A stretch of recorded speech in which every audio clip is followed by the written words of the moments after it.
এই দেশে আমরা দেখলাম যে আমাদের দেশের মানুষের বিরোধী দলের কণ্ঠস্বর সেটা চেপে ধরা হয়েছিল। এই দেশে গুম হয়েছে, খুন হয়েছে, বিরোধী দলের উপরে ন্যাক্কারজনকভাবে হামলা চলেছে। সর্বোপরি যেটা ঘটনা ঘটেছে যে আমাদের এখানে যে তিনটা নির্বাচন, আমি আপনাদের কাছে একটা কথা বলি, বাংলাদেশের ইতিহাসে বাঙালি জাতি সবসময় গণতান্ত্রিকভাবে একটা নির্বাচিত সরকার সে আকাঙ্ক্ষা করেছে।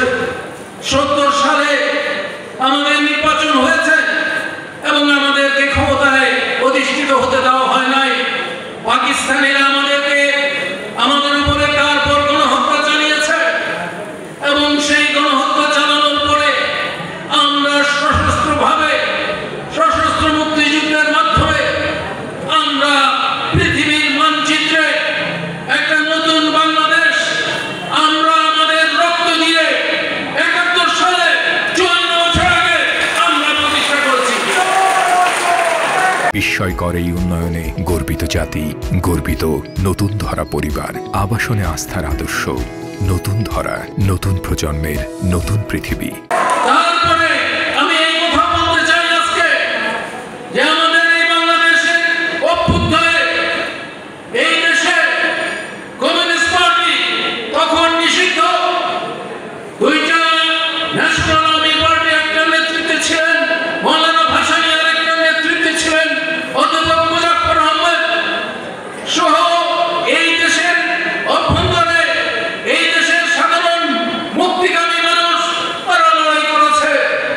আর তার বাইরে ওই সমাজতান্ত্রিক বিশ্ব ব্যবস্থা তারা আমাদেরকে সমর্থন দিয়েছে, কূটনৈতিকভাবে সমর্থন দিয়েছে, সামরিকভাবে সমর্থন দিয়েছে, অর্থনৈতিকভাবে সমর্থন দিয়েছে, সামাজিকভাবে সমর্থন দিয়েছে।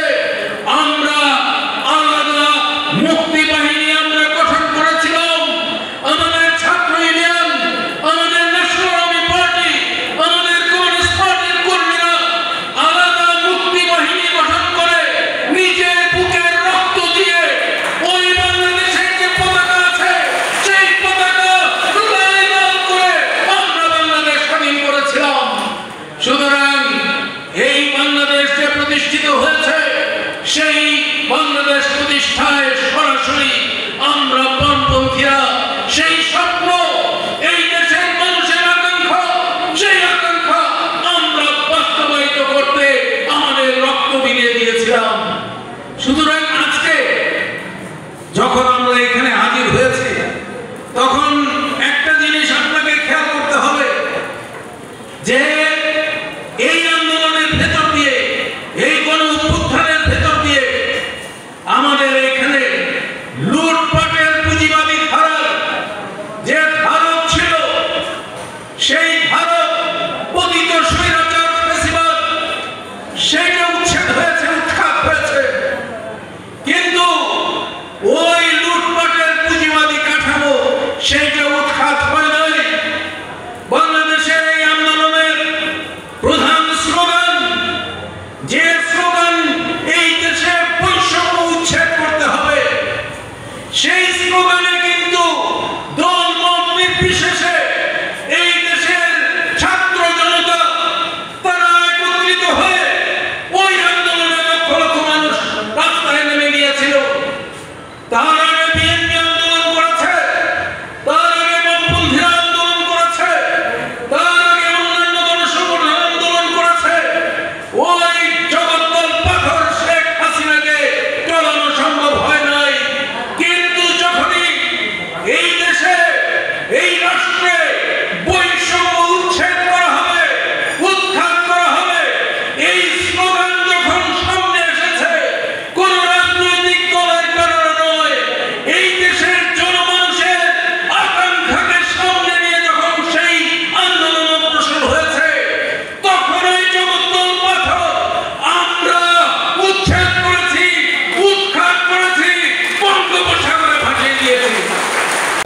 আমি নিজে গণঅভ্যুত্থানে পল্টন, শান্তিনগর, শাহবাগ উপস্থিত ছিলাম এবং সেখানে আমার চোখের সামনে মানুষের মৃত্যু দেখেছি, লাশ দেখেছি। চোখের সামনে মরতে দেখেছি মানুষকে, পুলিশের গুলিতে, নানান সন্ত্রাসীদের হামলা, লাশের মিছিলও দেখেছি। আজকে এই অভ্যুত্থানের 1 বছর পরে দাঁড়িয়ে যে পরিস্থিতি আমরা দেখছি সেটা তো আমাদের কাম্য ছিল না। এই অভ্যুত্থানকে আমরা এই জন্য করেছিলাম যে মব করে মানুষের উপরে হামলা চালাবেন এবং মবকে আপনারা নীরবে সমর্থন দিবেন, মব সন্ত্রাসকে, সেই জন্য তো করি নাই। চূড়ায় রাখা সেটা বলে না, যারা শহীদ হয়েছে তারা সেটা বলে না।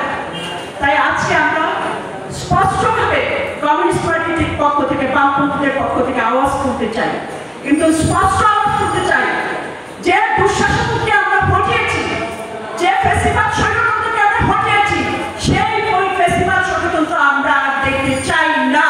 এটা স্পষ্টভাবে আমাদের অবস্থান নিতে হবে। আমরা দেখলাম এই সরকার আসার কয়েক মাসের মাথায় প্রথম গুলি চালানো হচ্ছে আমাদের গার্মেন্টস শ্রমিকের উপর। এই জবাবটা কে দিবে? আমরা সরকারকে বলেছিলাম যে শ্রমিকদেরকে অভ্যুত্থানের পরে হত্যা করা হয়েছে, যে শ্রমিকরা অভ্যুত্থান ঘটালো সেই শ্রমিকদের উপরে গুলি কিভাবে অভ্যুত্থানের পরে চলে, সেটার জবাব কিন্তু আমরা পাইনি।